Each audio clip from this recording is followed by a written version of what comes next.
welcome to ZainKhan.org. This is Zain Khan. Today we're going to discuss an extremely sad and tragic issue, a tragic trail of bombings in a few cities in America. Today our guest is a 24-year veteran of the U.S. Department of State. He also spent a year in Iraq while the U.S.-Iraq war was going on. Welcome to our show, Peter Van Buren. This is Zain Khan. Thank you. It's very nice to be back here. Peter Van Buren, let's get to the first question. There were numerous bomb blasts and also bomb blast attempts in the United States yesterday. How many incidents were there, and which cities? The United States in the New Jersey, New York area, which is where I live in New York City, saw a string of attacks or potential attacks or failed attacks over this weekend. Saturday morning in America, there was a bomb that went off in New Jersey. It was supposed to go off during a Marine Corps marathon race. It went off early. There were 3 or 4 more bombs apparently along the race route that failed to detonate. That same evening, Saturday night, a bomb went off in a part of New York City called Chelsea. This is a entertainment area with bars and restaurants and nightclubs. There's always people out on the street. 29 people were injured there, and a second bomb failed to detonate just a few blocks away. Sunday morning in the United States, I believe it was 5 bombs were found in New Jersey, which many of your viewers know is just across the river from New York City. 5 bombs were found there. They failed to detonate, and they were in a commuter rail station.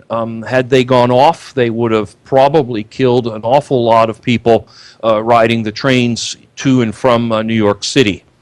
There may have been other bombs that didn't explode. The police have not given us full information as we happen to be talking here now. The current person that they believe was involved in this, or one of the people, was an Afghani person who immigrated, I'm not sure under what circumstances, to the United States, but he did become an American citizen. According to current information, which is available, what material was used to make these bombs?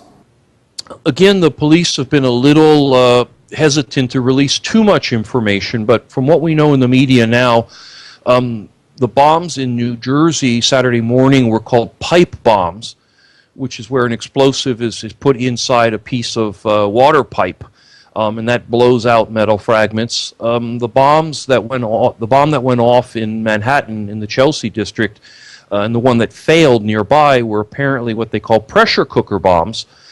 These are bombs built into a pressure cooking pot, which is, as many of your viewers know, is a metal pot with a lid that bolts down for certain kinds of cooking. This is very similar to the bombs that were set off in 2013 at the Boston Marathon, and that these pressure cooker bombs, instructions on how to build them are widely available online. And so someone who decided they wanted to try to make these kinds of weapons would be able to find the information online, and much of the equipment and pieces you need to make them are commercially available. And so it's not an uncommon type of explosive.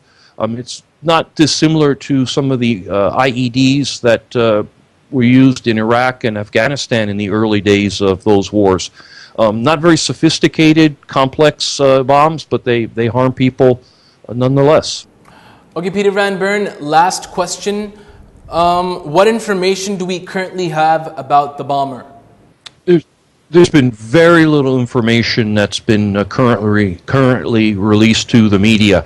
What we do know is that he was born in Afghanistan, and at some point immigrated to the United States.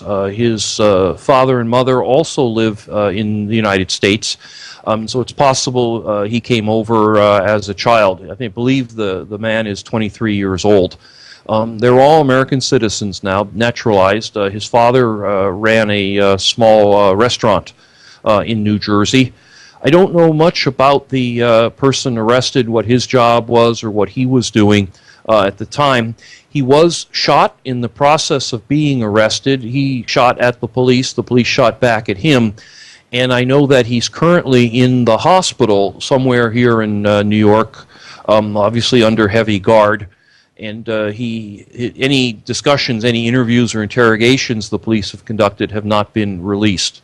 I know also that the police have arrested 5 people who he was associated with. Some of them may be relatives, and they're being questioned. The police have not said that they were involved in the bombs themselves, but they may have information that sheds light on whether the arrested guy was working alone, whether he was part of a group, whether he was influenced by ISIS or al-Qaeda or some other terrorist group, or whether he was acting on his own.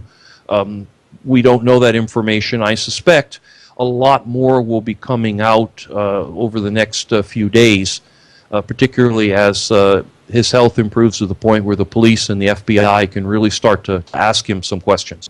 Thank you so much, Peter Van Buren, for giving us this quick interview and also providing us with the latest details. It's a pleasure. Thank you. This was Peter Van Buren, a 24-year veteran of the U.S. Department of State, who also spent a year in Iraq and who's also a best-selling author. Until the next episode, this is Zain Khan. Take care. Goodbye.